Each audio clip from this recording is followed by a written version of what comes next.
اللہ کی حمد و ثنا کے بعد پہلا جملہ خطبہ حج میں جو رسول اللہ نے ادا کیا وہ کیا تھا؟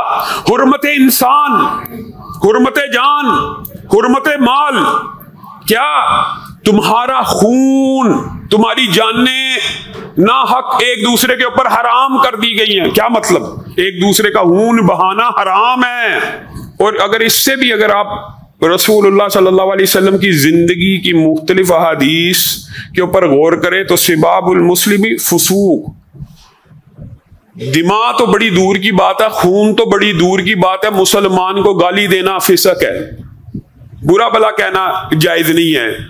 بندہ مومن کی جان کی حرمت، اے کعبہ تو بہت شاندار ہے، تو بہت احترام والا ہے، لیکن ایک بندہ مومن کی جان کی حرمت تجھ سے زیادہ عظمت والی ہے.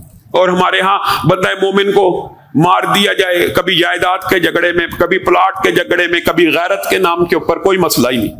کعبہ کی حرمت سے زیادہ بندہ مومن کا خون ہے.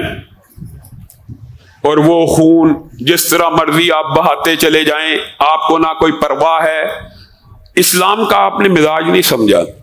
جس اسلام میں ہتھیار کا اشارہ کرنا مسلمان کی طرف جائز نہیں ہے، ہتھیار کا اشارہ، بات سمجھتے ہیں؟ حدیث سنی ہوئی ہے نا کہ ہتھیار کا تیز دھار آلے کا اشارہ بھی بندہ مسلم کی طرف نہیں کرنا.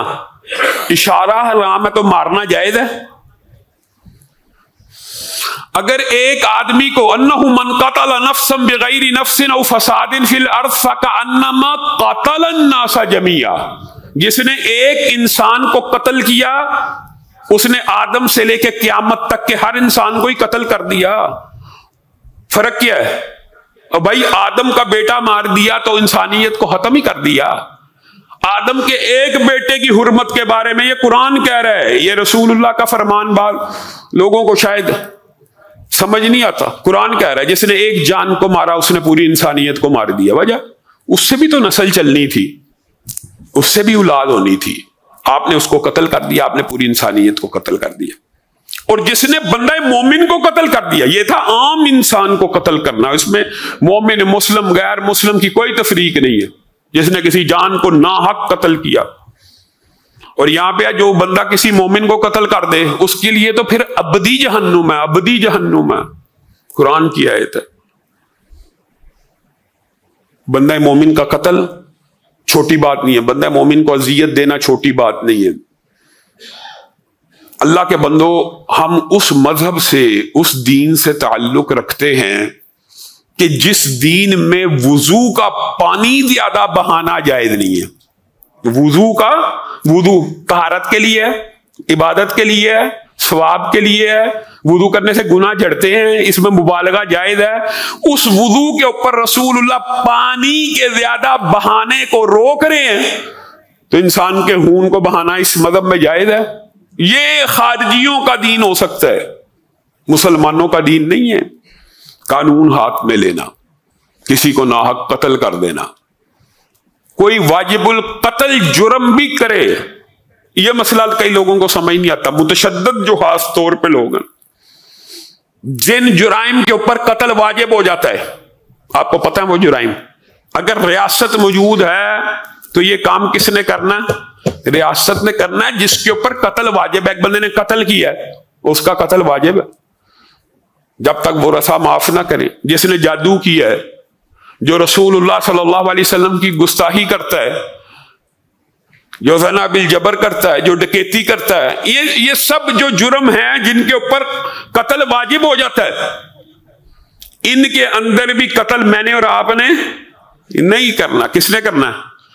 ریاست نے کرنا ہے. اگر معاشرے کو یہ بات سمجھ آ جائے تو موب مینٹالٹی، اسلام کو سب سے زیادہ بدنام جس طبقہ فکر نے کیا وہ اس تشدد والے طبقہ فکر نے کیا. عورت نے لباس پہنا، جی اس کو جلا دو. یہ سری لنکا کے مینیجر نے توہین کیا، اس کو آگ لگا دو. یہ جی گستاخ رسول ہے، اس کی بوٹی بوٹی کر دو.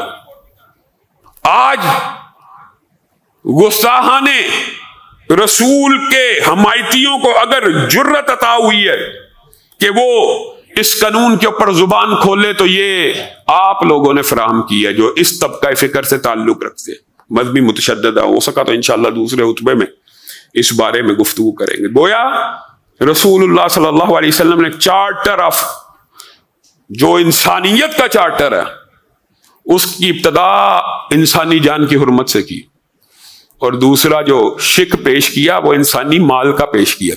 اللہ کی قسم بات وہی ہے، ابتدا اسی سے کرنی چاہیے جس سے اللہ اور اس کے رسول کرے. اگر یہ دو باتیں سمجھ آ جائیں معاشرے میں فتنہ فساد انتشار ختم ہے. سب سے زیادہ لڑائیاں قتل قتال کی بنیاد جو چیز ہوتی ہے وہ رسول اللہ نے ساتھ آگے بیان کر دی. اور تمہارا مال بھی حرام ہے. کس وجہ سے جھگڑا ہوتا ہے؟ جائیداد کی وجہ سے. کس وجہ سے؟ پلاٹ کی وجہ سے. کس وجہ سے؟ لین دین کی وجہ. بھائی بھائی کا پیسہ لوٹ رہا. سگا بھائی سگے بھائی کو حصہ نہیں دے رہا. سگا بھائی بہن کو حصہ نہیں دے رہا.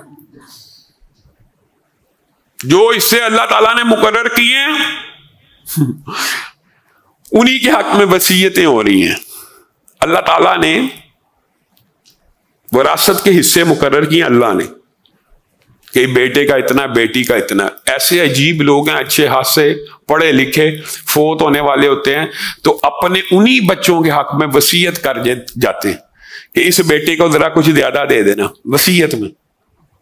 یہ وصیت ناقابل قبول ہے. اللہ نے جن کے بارے میں وصیت کر دی، جن وارثوں کے حق میں وصیت کر دی، ان کے بارے میں تیری وصیت نہیں چلنی.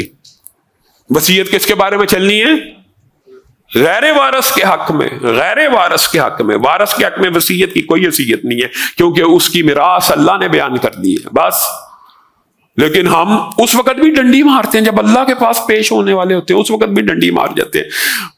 بیٹی غریب رہی ہے اس کے حق میں، ہاں بچیوں کے ساتھ حسن سلوک ہونا چاہیے، معاملہ ہونا چاہیے، لیکن وارث کے حق میں وصیت نہیں ہونی چاہیے. علامہ ہشام الہی ظہیر آفیشیل چینل کو سبسکرائب کر لیں.